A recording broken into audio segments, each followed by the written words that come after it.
Everyone, आप सब लोगों का मेरे चैनल बॉटनी सागर में हार्दिक स्वागत है।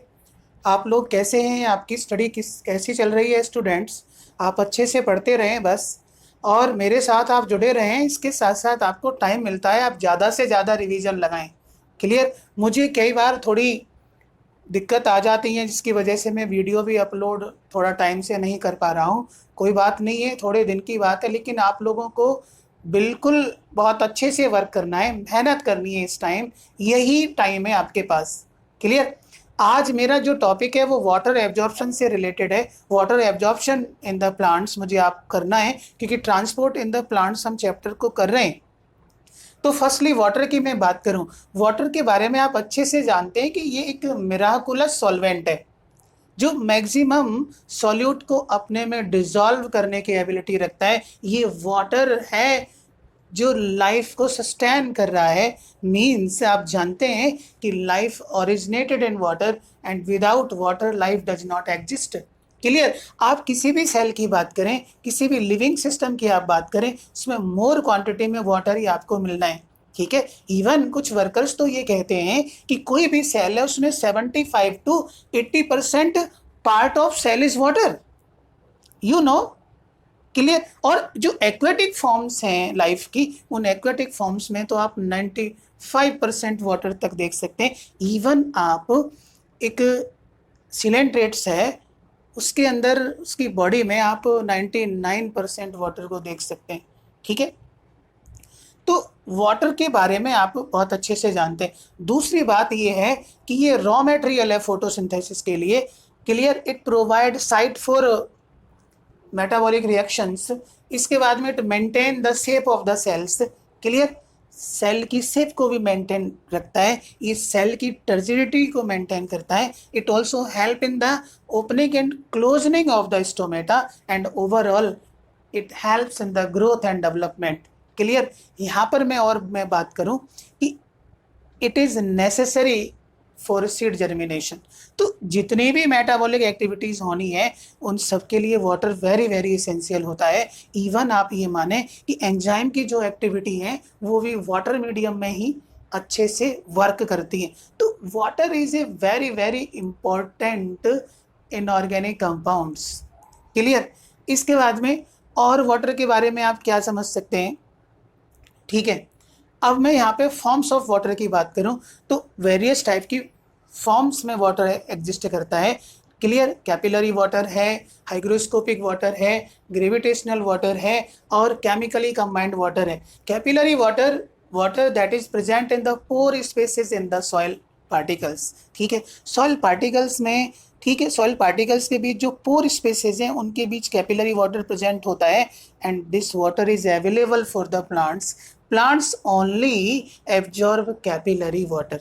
Is it clear? Hygroscopic water है कि water that is tightly bound to the soil particles, that is called as hygroscopic water, and water that is chemically, water that is bound to various chemicals present in the soil, then such form of water is known as chemically combined water. And you know, gravitational water, that is the down moving water, is known as gravitational water. ठीक है? अब बस आपको इतना ध्यान रखना है कि जो वाटर जो एब्जॉर्ब करते हैं प्लांट्स, वो कैपिलरी वाटर को एब्जॉर्ब करते हैं। क्लियर? अब प्लांट्स में हम वाटर एब्जॉर्बिंग ऑर्गन की बात करें, यदि हम थैलोफाइट्स की बात करें तो थैलोफाइट्स में होल सरफेस क्या है, वाटर एब्जॉर्प्शन में हेल्प करती है। और कौन सी प्रोसेस? डिफ्यूजन ही इसमें काम करेगी। क्लियर? यदि हम ब्रायोफाइट्स में बात करें तो bryophytes absorb water with the help of rhizoids. Clear? टेडोफाइट्स में हम बात करें या स्पर्मेटोफाइट्स में देखें हम, माने सीड बियरिंग प्लांट्स में,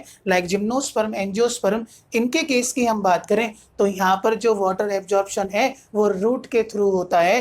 क्लियर? इवन हम ये कह सकते हैं कि टेडोफाइट्स में, जिम्नोस्पर्म में, इवन इन प्लांट्स में रूट के साथ फंगल एसोसिएशन भी मिलता है जिसको माइकोराइजा बोलते हैं। ठीक है? माइकोराइजा का मीन्स ही यही है कि it is the symbiotic association between fungi and the roots of the higher plants. ठीक है? तो ये भी एक अच्छा मेथड है वाटर एब्जॉर्प्शन का। और माइकोराइजा में आप जानते हैं कि जो फंजाई की माइसीलियम है वो ही वाटर को ट्रैप करने में मदद करती है। सरफेस एरिया बड़ा हुआ होता है तो ईजिली वाटर एब्जॉर्ब हो जाता है। क्लियर। इवन मैं यहाँ पे ये बात करूँ कि रूट में भी जो मेन ऑर्गन है that is the root hairs. Root hairs maximum water absorption करते हैं। क्लियर। सिंपली हम एक रूट को भी स्टडी करते हैं ना, तो रूट में क्या है भाई, 4 मेन पार्ट्स होते हैं। रूट कैप होती है, उसके बाद में फिर मेरिस्टेमेटिक रीजन होता है, फिर है ना रीजन ऑफ सेल एलोंगेशन होता है, फिर रीजन ऑफ मैचुरेशन होता है। क्लियर। तो रीजन ऑफ मैचुरेशन है, ये ही रूट हेयर जोन है। मीन्स रूट पर जो मैक्सिमम वाटर एब्जॉर्प्शन होगा वो ऑलवेज रीजन ऑफ मैचुरेशन पर होगा, जिसको हम रूट हेयर जोन भी बोलते हैं। क्लियर। अब यहाँ पे हमें वाटर एब्जॉर्प्शन की बात करनी है प्लांट्स के केस में। ठीक है, कि how water moves in the plant, ये बात हमें देखनी है। ठीक है, तो फर्स्टली मैं यहाँ पे बात करूँ कि how water moves in the plant में, आप देखिए कि ये प्लांट का ये रूट सिस्टम है। क्लियर। ये ऊपर ये सूट सिस्टम है और ये स्टेम है, और स्टेम से आप देखते हैं कि point where leaf arise. Clear. ये तो वाटर मूवमेंट को हमें देखना है। क्लियर। तो फर्स्टली जो वाटर एब्जॉर्प्शन की जो प्रोसेस है हम देखेंगे from soil to root hair and then root xylem.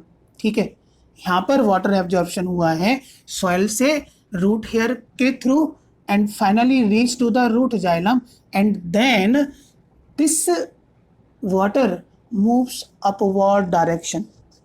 ठीक है, upward direction and finally reach into the leaf and other parts of the plant, that is the top most part of the plant, वहां तक water rise up हो जाता है। तो यहाँ पर हम वाटर एब्जॉर्प्शन को 2 हेडिंग में पढ़ेंगे।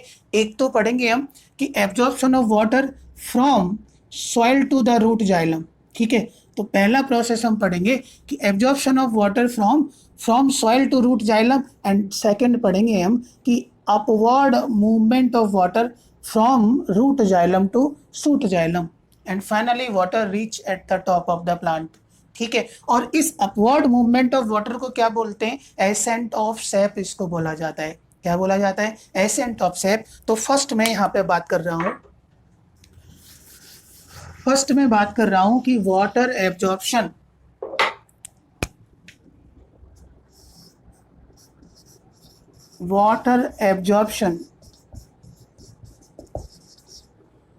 from soil to root xylem, अब यहाँ आप सबसे पहले आपको यहाँ पे आने में क्या है कि रूट की एनाटॉमी को समझना होगा। ठीक है, रूट की एनाटॉमी में भाई फर्स्टली क्या है कि एपिडर्मिस आती है, प्रोटेक्टिव लेयर है, उसके बाद में फिर कॉर्टेक्स आती है, कॉर्टेक्स के बाद फिर एंडोडर्मिस आती है, फिर पेरिसाइकल आती है, पेरिसाइकल के बाद में फिर फिलोयम आ जाता है, फिर उसके बाद में यदि डाइकोट रूट है तो कैम्बियम भी प्रेजेंट रहेगा, एंड देन जाइलम। क्लियर। तो इस तरीके से आप देख सकते हैं। यहाँ पे मैं एक जनरल डायग्राम आपको ड्रॉ करूं,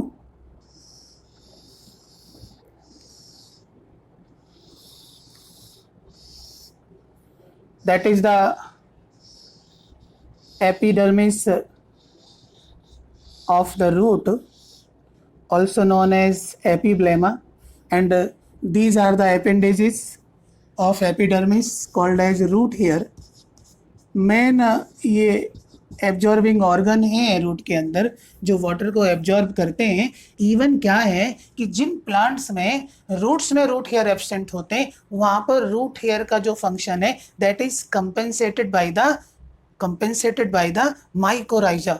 ठीक है, वहाँ पर फंगल फिलामेंट, फंगल माइसीलियम ये काम करती है।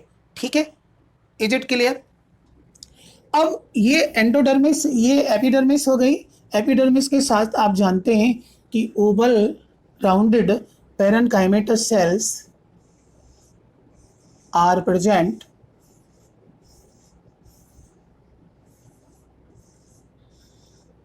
and these cells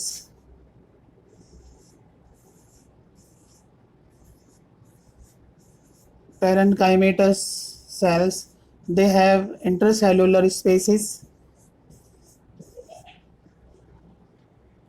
और फिर फाइनल में ये क्या है, पूरा कॉर्टेक्स रीजन है, और कॉर्टेक्स की जो इनर मोस्ट लेयर है उसको क्या बोलते हैं, एंडोडर्मिस बोलते हैं।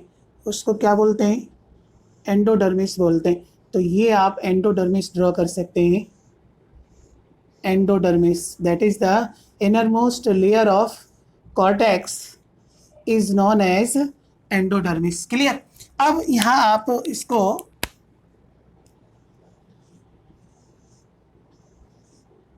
क्योंकि सेल्स हैं इनके बीच इंटरसेल्युलर स्पेसिस काफी प्रेजेंट है।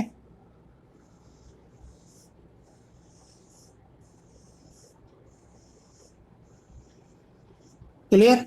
तो ये आप समझ सकते हैं। इसके बाद में फिर एंडोडर्मिस के बाद फिर पेरीसाइकिल होता है। पेरीसाइकिल की लेयर होती है। पेरीसाइकिल के बाद फिर generally phloem cells, sieve tubes, companion cells. Clear. फिर यदि डाइकॉट रूट है तो आप एक कैम्बियम की स्ट्रिप भी यहाँ पे दिखा सकते हैं, कैम्बियम स्ट्रिप दिखा सकते हैं। And then xylem, xylem, root xylem having xylem tracheids and vessels,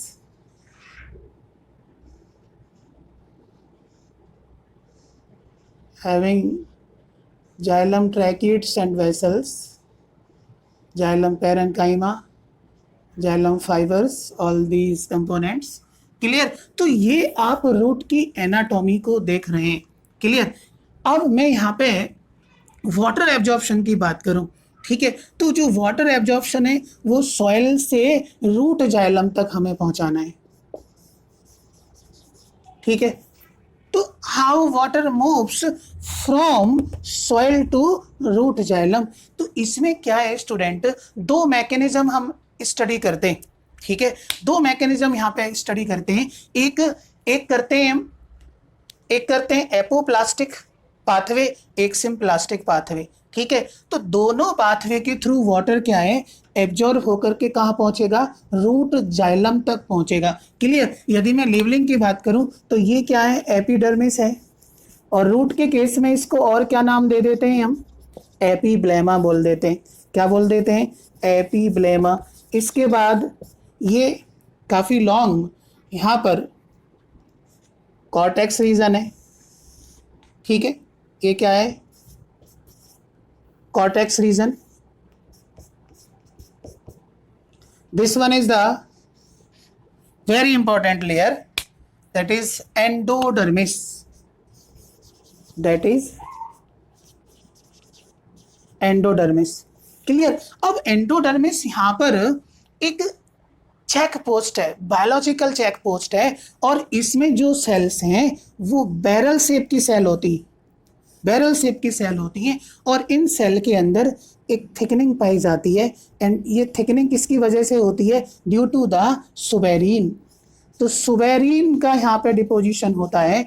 clear. और सुबेरीन आप जानते हैं कि waxy material that is impervious to water, means water को ये पास नहीं होने देता है, तो ये बैरियर की तरह काम करती है। ठीक है। तो इस लेयर को हम बोलते हैं कैस्पेरियन स्ट्रिप्स, कैस्पेरियन स्ट्रिप्स इनको बोला जाता है। ठीक है। कैस्पेरियन यहाँ पर name of the scientist who discovered these strips first time. Is it clear. अब यहाँ पर आप कैस्पेरियन स्ट्रिप्स भी दिखा सकते हैं, जैसे कि मैं यहाँ पे ये दिखा रहा हूं। ठीक है। अब जिस सेल्स के अंदर आप देख रहे हैं कैस्पेरियन स्ट्रिप्स नहीं होती है, उस सेल को हम क्या बोलते हैं, पैसिज सेल बोलते हैं। क्या बोलते हैं, पैसिज सेल बोलते हैं, पैसिज सेल्स, माने इस सेल में कैस्पेरियन स्ट्रिप्स नहीं होती हैं। क्लियर। इसके बाद ये पेरीसाइकिल है, बिल्कुल एंडोडर्मिस से सटा हुआ पार्ट, ये पेरीसाइकिल, ये फ्लोएम, इसके बाद में ये cambium, and then xylem. Clear. तो P4 पेरीसाइकिल, PH फ्लोएम के लिए, CAM कैम्बियम के लिए मैंने थोड़ा सा रिप्रेजेंटेशन आपको दिखा दिया है। क्लियर। अब यहाँ पर दो तरह के पाथवे काम करते हैं। फर्स्ट जो पाथवे है that is called as apoplast pathway. Apoplast pathway, ठीक है। Apoplast pathway is a pathway in which water moves from cell wall, water moves through cell wall and intercellular spaces। माने इस type के pathway में जो water move करता है वो through cell wall and intercellular spaces, through cell wall and intercellular spaces and finally reach into the root xylem. ठीक है, तो इसका मतलब एपोप्लास्टिक पाथवे ये एक नॉन लिविंग पाथवे है। कैसा पाथवे है ये? नॉन लिविंग पाथवे है, because in this pathway dead cells involved. क्योंकि आप देख रहे हैं यहाँ पे जो वाटर की मूवमेंट है वो सेल वॉल और इंटरसेल्यूलर स्पेसिस के थ्रू हो रही है, और इस पाथवे के थ्रू मैक्सिमम वाटर एब्जॉर्प्शन होता है। मैक्सिमम वाटर एब्जॉर्प्शन इस पाथवे के थ्रू होता है। ठीक है, इज इट क्लियर? अब यहाँ एपोप्लास्टिक पाथवे की आप बात करें तो एपोप्लास्टिक पाथवे को आप देखिए कि ये रूट हेयर हैं, ये सॉइल है। ठीक है, तो फर्स्टली सॉइल से वाटर मूव करेगा रूट हेयर सेल्स के अंदर, ठीक है, through the process of osmosis. Clear? Osmosis के थ्रू मूव करेगा। क्लियर? और osmosis you know that it is a special type of diffusion that takes place with the help of semi permeable membrane. ठीक है, तो सेमी परमिएबल मेम्ब्रेन है और यहाँ पर जो वाटर है वो अपनी हायर कंसंट्रेशन से लो कंसंट्रेशन की तरफ मूव कर रहा है, और यही ऑस्मोसिस में होता है। क्लियर? अब जो वाटर के मॉलिक्यूल हैं तो एपिडर्मल सेल्स में आएंगे। इसके बाद में ये जो वाटर मॉलिक्यूल हैं ये इस तरीके से मूव करेंगे, और ये intercellular space, cell wall, intercellular space, cell wall, cell wall, intercellular space, intercellular space, cell wall. ठीक है, इस तरीके से water molecules cell wall, intercellular space, intercellular space, cell wall, intercellular space, and finally these water molecule enters into the passage cell. ठीक है, even यहाँ पे जो वाटर मॉलिक्यूल हैं वो इस तरीके से भी जा सकते हैं, through intercellular space, through cell wall, through intercellular space, through cell wall, and finally इस तरीके से एंडोडर्मिस से स्ट्राइक होते हैं। लेकिन यहाँ पर क्या है, कैस्पेरियन स्ट्रिप्स लगी हुई है, बैरियर लगा हुआ है जो वाटर को क्या है, क्रॉस नहीं होने देगा। Is it clear? क्यों? क्योंकि ये जो कैस्पेरियन स्ट्रिप है it is impervious to water. आप समझ गए ना? तो ये ऊपर वाले उस रूट हेयर में मैंने आपको एपोप्लास्टिक पाथवे के बारे में बता दिया है। ठीक है, सिंपल बात है कि ऐसा पाथवे जो वाटर को ट्रांसपोर्ट कर रहा है सेल वॉल के थ्रू और इंटरसेल्यूलर स्पेसों के थ्रू। माने इसमें सेल्स के नॉन लिविंग पार्ट पार्टिसिपेट करते हैं, क्योंकि आपको पता है कि सेल वॉल भी मैच्योरिटी पर क्या है, डेड ही हो जाती है। ठीक है, इज इट क्लियर? इसके बाद में यदि मैं दूसरे पाथवे की बात करूं that is called as symplast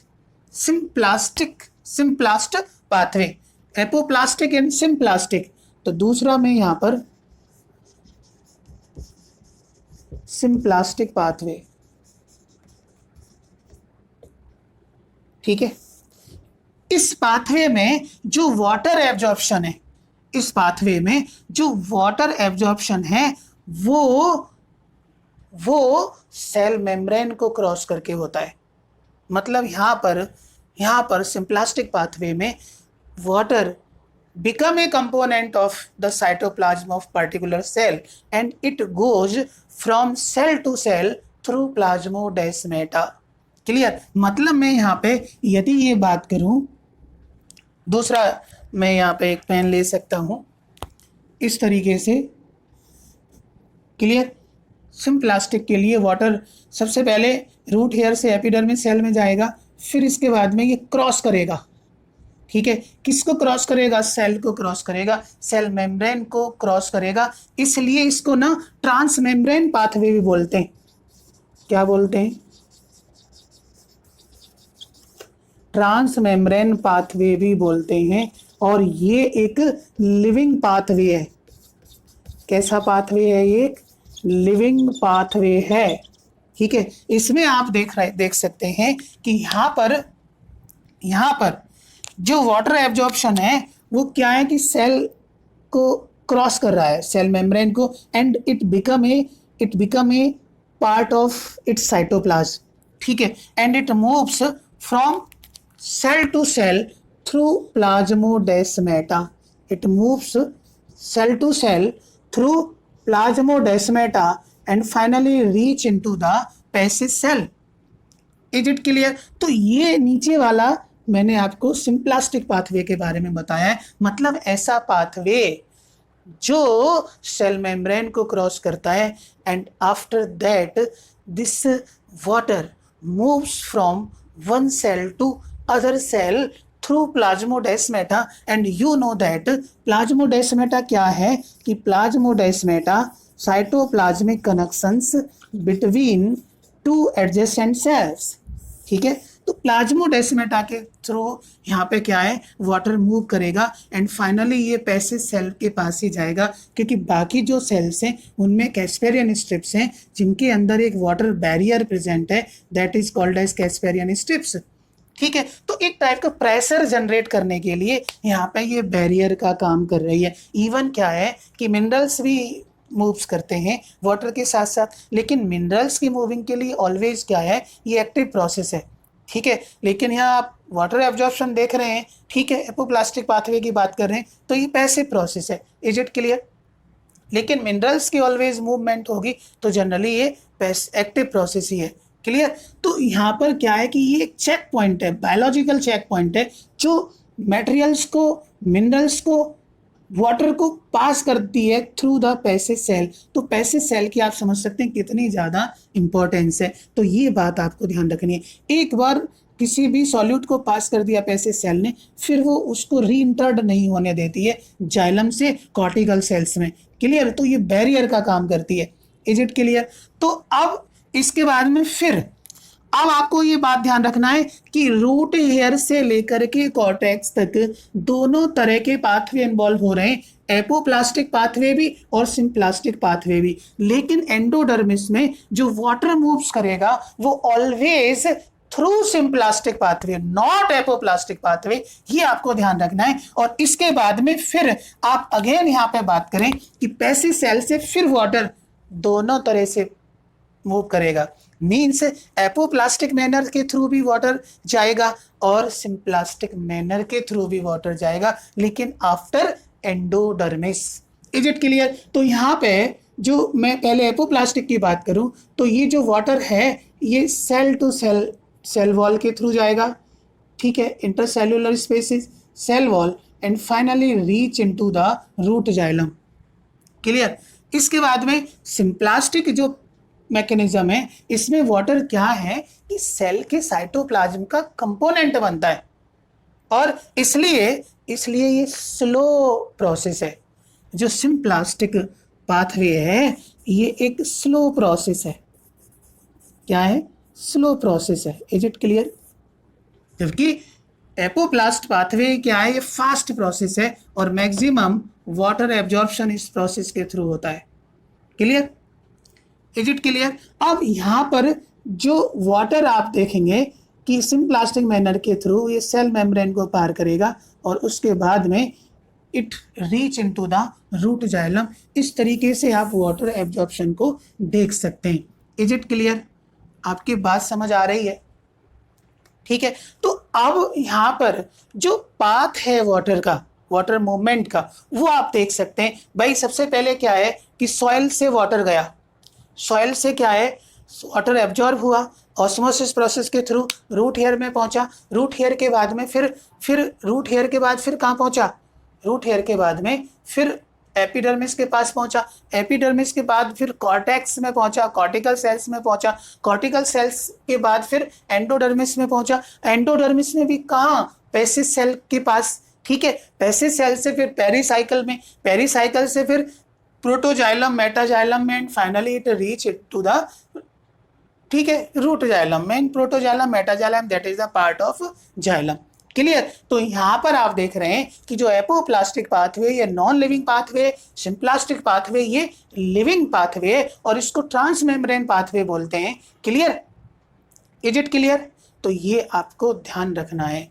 clear. अब ये आप समझ गए। इसके बाद में दूसरी जो प्रोसेस है वाटर एब्जॉर्प्शन की, अब वाटर को हमें अपवार्ड डायरेक्शन में मूव कराना है, ठीक है। And upward movement of water from root xylem to the top of the plant is known as ascent of SAP.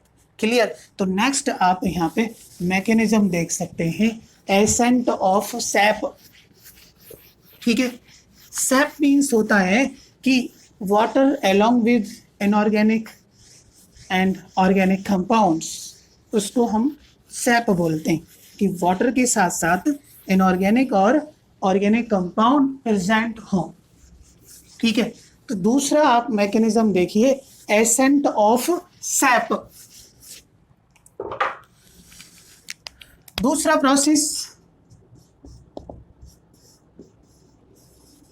Accent of sap generally एक क्या है, upward movement of water, upward movement of water from root xylem to shoot xylem against the gravity is known as ascent of sap. और इस ascent of sap में various theories काम करती हैं, इस एसेंट ऑफ सैप में various theories काम करती हैं, और उनमें मैं बात करूं कि जो दो इंपॉर्टेंट एनसीईआरटी में गिवन है उनके बारे में मुझे आपको मेनली डिस्कस करना है। एक रूट प्रेशर, हालांकि इस एसेंट ऑफ सैप में वेरियस फोर्सेस काम करते हैं, वेरियस फोर्सेस काम करते हैं, जिसमें रूट प्रेशर की मैं बात करूं, इसके बाद में रूट प्रेशर के बाद फिर कोएसिव, एडेसिव, ट्रांसपायरेशन पुल, तो वेरियस फोर्सेस इसमें काम, कैपिलरिटी, वेरियस फोर्सेस काम करते हैं, and they help in the rises of the plants from root to the top of the plant. Clear. यहाँ पे अब एसेंट ऑफ सैप में सबसे पहले हमें रूट प्रेशर की बात करूं, ठीक है। तो रूट प्रेशर क्या है एक्चुअली में भाई, हमने ये देखा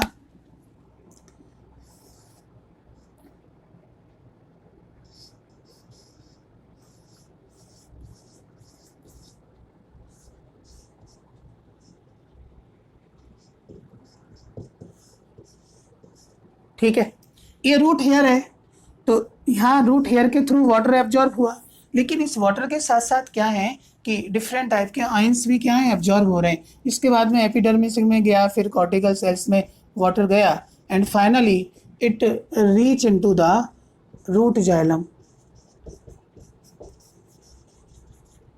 ठीक है।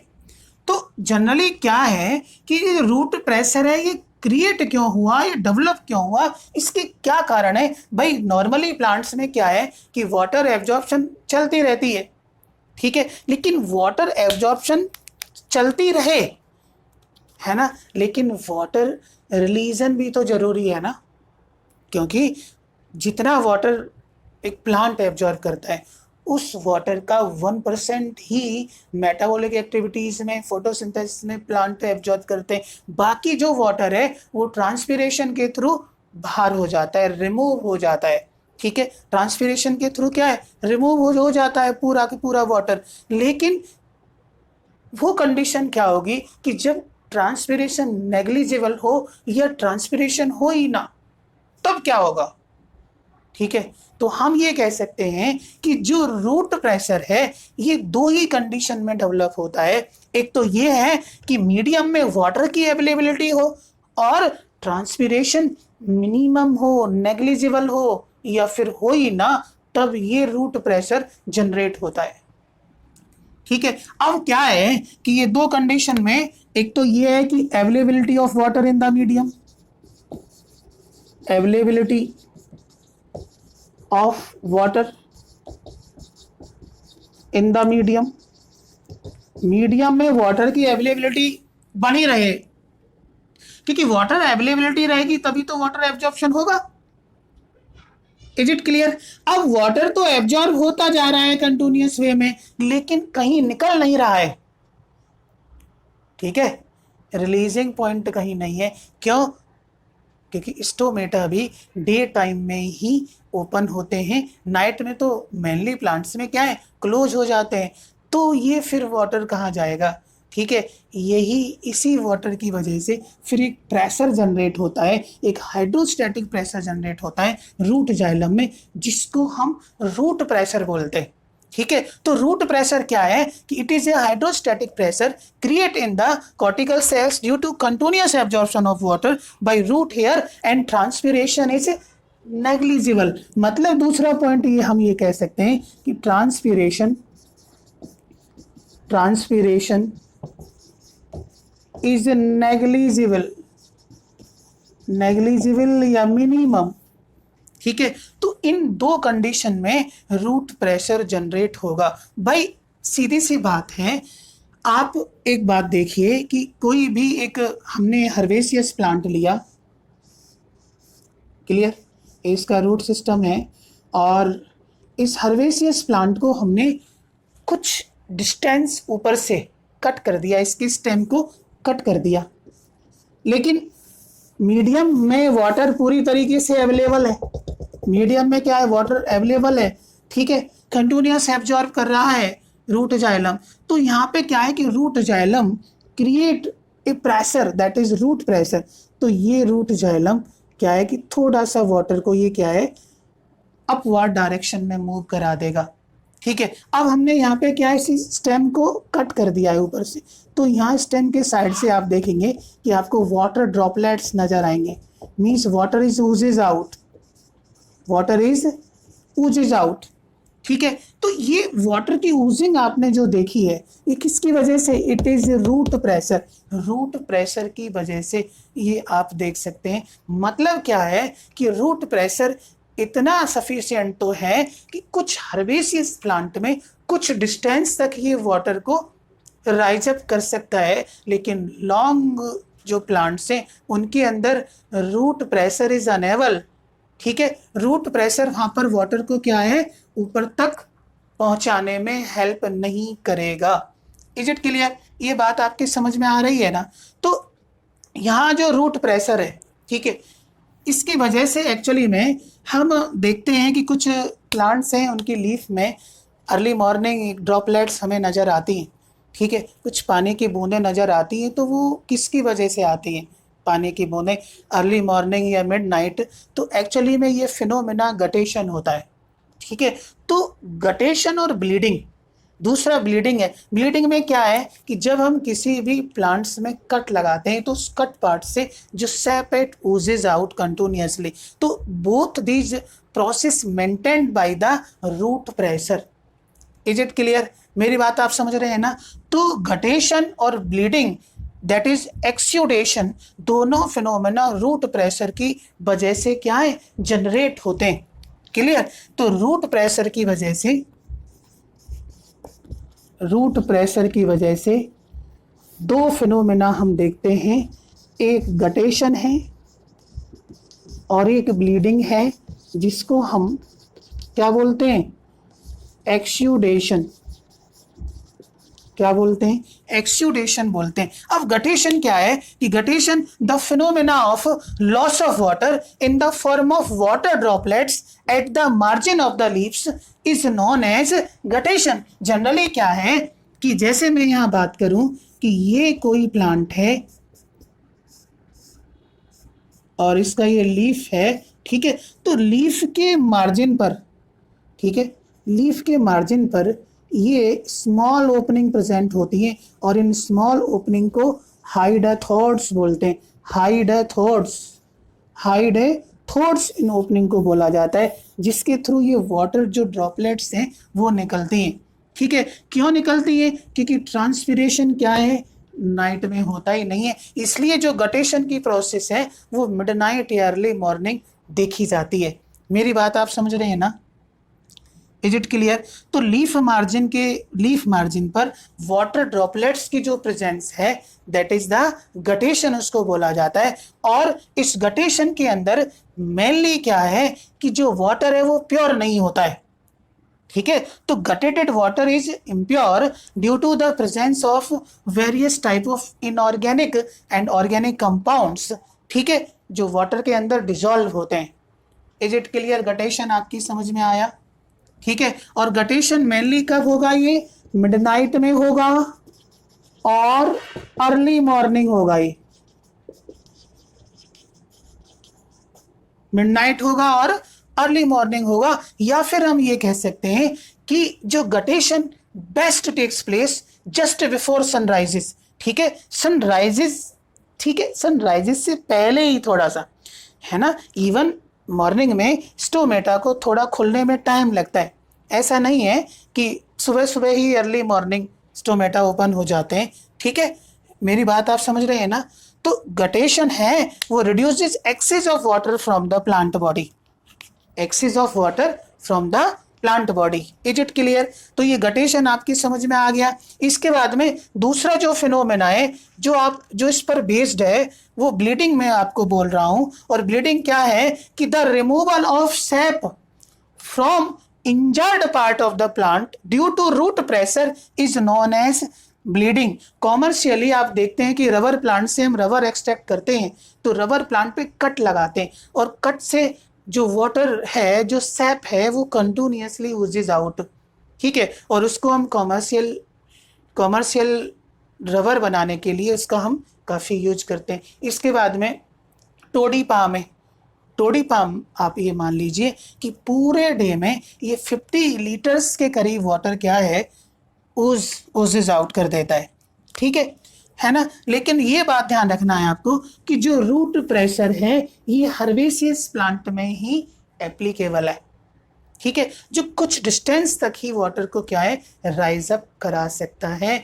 लॉन्ग डिस्टेंस वाले प्लांट में ये वाटर को नहीं पहुंचा सकता, राइज अप नहीं करा सकता। Is it clear? दूसरा मैं बात करूं यहाँ पे, ठीक है, ये रूट प्रेशर और ये आप समझ गए ब्लीडिंग क्या है। इसके बाद में सेकंड में यहाँ पे पॉइंट की बात करूं कि ट्रांसपीरेशन पुल, ठीक है, ट्रांसपीरेशन पुल की मैं बात करूं माने सेकंड जो फोर्स है ट्रांसपीरेशन पुल। और इस ट्रांसपीरेशन पुल को आप थोड़ा सा समझिए।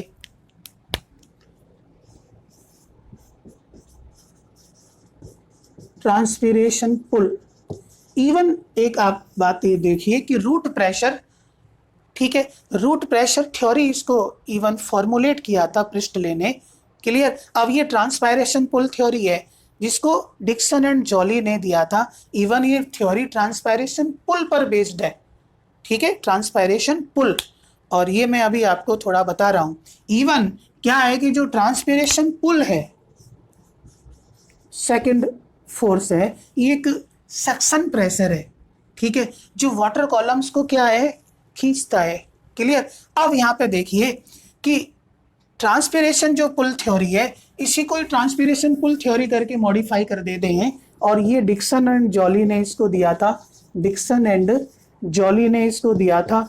And it is the most accepted theory to explain how ascent of sap takes place in the plants, ठीक है। एक्चुअली में there are 3 types of forces that work in coordination and helps in the translocation of water, ठीक है। तो 3 type के यहाँ पे forces काम करते हैं। सबसे पहला मैं बात करूं कोहेसिव फोर्सेस, इवन ये वाटर की प्रॉपर्टीज भी हैं। कोहेसिव फोर्स क्या है, ठीक है, फोर्स ऑफ अट्रैक्शन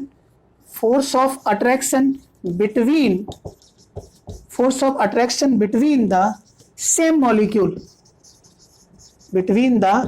मॉलिक्यूल। और यहाँ पे एग्जाम्पल ले सकते हैं कि force of attraction between water and water molecules, ठीक है।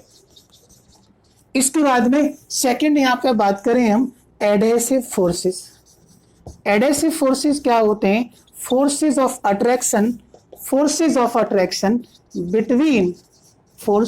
Attraction between different molecules. और यहाँ एग्जाम्पल हम ले सकते हैं कि force of attraction between water and lignin molecule, water and lignin molecules, that is the adhesive forces. ठीक है, इसके बाद में आप ये सोचिए कि जनरली ये जाइलम वेसल है, जाइलम वेसल की वॉल पर लिग्निन का डिपोजिशन है, किसका डिपोजिशन है, लिग्निन का, मीन्स ये लिग्निफाइड वॉल है, लिग्निफाइड वॉल है। ठीक है, तो क्या होगा, फर्स्टली कोहेसिव फोर्सेस, ये वाटर के मॉलिक्यूल्स हैं, वाटर है, क्लियर। तो फर्स्टली क्या होगा कि जो कोहेसिव फोर्सेस हैं ये बिटवीन वाटर मॉलिक्यूल्स, माने एक वाटर मॉलिक्यूल्स दूसरे वाटर मॉलिक्यूल को क्या है, अट्रैक्ट करेगा, है ना। और इसके बाद में ये वाटर मॉलिक्यूल फिर लिग्निन के साथ अट्रैक्ट होगा। ठीक है, अब लिग्निन के साथ अट्रैक्ट होगा तो इस तरीके से ये चेन बनती चली जाएगी।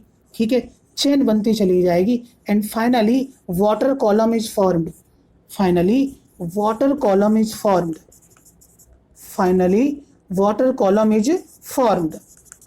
ठीक है, इज इट क्लियर। तीसरा आप एक और फोर्स ले सकते हैं, इसको हम कैपिलरी फोर्स बोलेंगे या कैपिलरिटी फिनोमेना को बोलेंगे। कैपिलरिटी में सीधा सा ये है कि आप जब किसी कंटेनर में से स्ट्रॉ की हेल्प से जब कोई लिक्विड को आप सक करते हैं, ठीक है, तो लिक्विड ऐसा तो है नहीं कि आपने किसी कंटेनर में डाला, मुंह में लगाया, स्ट्रॉ लगाया, ठीक है, तो आप कोई प्रेशर या फोर्स जनरेट ना करें।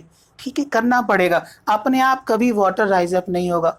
ठीक है, तो यहाँ पे क्या है कि थिनर द ट्यूब, ठीक है, thinner the tube more will be the water in the level. ठीक है, जितनी पतली ट्यूब आप होगी आपके पास, जितना स्ट्रॉ पतला होगा उतना ही क्या है, वाटर का लेवल उसमें इजीली राइज अप होगा। और हमारे प्लांट्स में आप देखते हैं कि जो वेसल्स हैं वो एक तरीके से थिन ट्यूब लाइक स्ट्रक्चर्स हैं जो एक दूसरे से कनेक्ट होती हैं एंड वाटर एब्जॉर्प्शन में क्या है, हेल्प करती हैं। क्लियर। तो ये आप देख सकते हैं वाटर कॉलम्स बन जाते हैं और इन वाटर कॉलम्स को ही ट्रांसपिरेशन पुल, समझ गए ना, पुल, पुश नहीं, पुल करेगा इन वाटर कॉलम्स को and finally these water columns, ठीक है, कंटिन्यूटी इनमें बनती चली जाती है and water evaporates, that is the transpiration takes place। And इसको मैं आगे आपको डिस्कस करूंगा ट्रांसपिरेशन के बारे में, ये क्या है। इवन आप जानते हैं कि the loss of water in the form of water vapour from the aerial parts of the plant is known as transpiration. ठीक है, तो लास्ट जो यहाँ पे फोर्स काम करेगा, ट्रांसपिरेशन पुल काम करेगा। और ट्रांसपिरेशन पुल एक्चुअली में है क्या ये, ठीक है, एक बार और आप सुन लीजिए कि ट्रांसपिरेशन पुल क्या है एक्चुअली में, कि it is A pulling force applied by the leaves, applied by the leaves to pull water columns, applied by the leaves to pull water columns, as a result of which water is completely, as a result of which water is completely translocated and released through the process of transpiration। तो इस तरीके से आप यहाँ पर ये various type के forces की एक्टिविटी से देख सकते हैं। और ये जो इंटायर प्रोसेस है इसको हम ट्रांसपायरेशन पुल थ्योरी बोलते हैं, जिसको डिक्सन एंड जॉलिन ने फर्स्ट टाइम क्या है, प्रपोज किया था। ये बेस्ट थ्योरी है to explain water translocation in the plants. Is it clear. इसके बाद में ये मैकेनिज्म आपका फिनिश हो जाता है। अब मुझे आपको नेक्स्ट टाइम एक मास फ्लो हाइपोथेसिस के बारे में आपको डिस्कस करना है, ठीक है, जिसको मंच फ्लो हाइपोथेसिस भी बोलते हैं, और थोड़ा सा आपको ट्रांसपिरेशन के बारे में डिस्कस कराना है। तो आप अच्छे से बस पढ़ते रहें और मुझे जैसे ही टाइम मिलेगा तो मैं अब जल्दी से थोड़ा सा क्रैश कोर्स में बढ़ूंगा। All the best student, see you again.